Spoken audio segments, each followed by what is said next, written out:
think we all do. I imagine you have one at work, or a few. I imagine there's a neighbor, perhaps, that's driving you crazy. Somebody in your family, maybe some heated fellowship in the car ride on the way to church today. Oh yeah, maybe. No, you should try preaching a message after you've had some heated fellowship. That's fun, okay?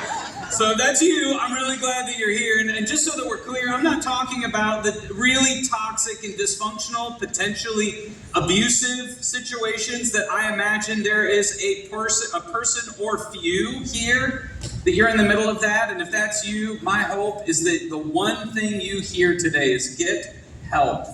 Don't try to navigate that alone. But for many of us, we all have relationships that are a little challenging. And so you're either going to love this week, as we kind of walk through the conclusion of Colossians, or there are going to be parts where your face is going to be illuminated by the blue light as you check last night's scores or sales at Target, okay? Either way, I'm really glad that you're here, whatever campus you're at. I know we have some people watching online. On TV, we have some men at TOCI. This past Thursday and Friday, we hosted a conference. It's a global leadership summit. There are hundreds of thousands of people that tune into this event.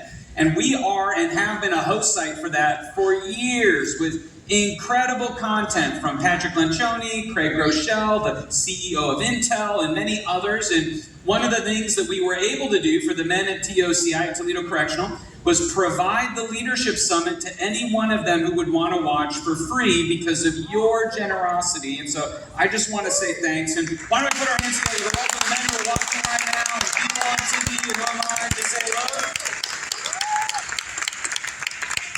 I'm not sure if you've thought of this before or not, but when it comes to challenging relationships, one of the surprising things that people find is that the Bible does not have a ton of specific advice on how to deal with difficult people, on how to overcome all the challenges in your marriage, on how to navigate the complexity of being a parent in these crazy times, or dealing with obnoxious coworkers. There are not actually a lot. Some of you are like, really? Yeah, there's not a lot of specifics or how-tos. Instead, what is mentioned way more is what God wants to do in you, in your life, and therefore through you to others. That's what a lot of the Bible or Jesus' teachings are about. And so as we wrap up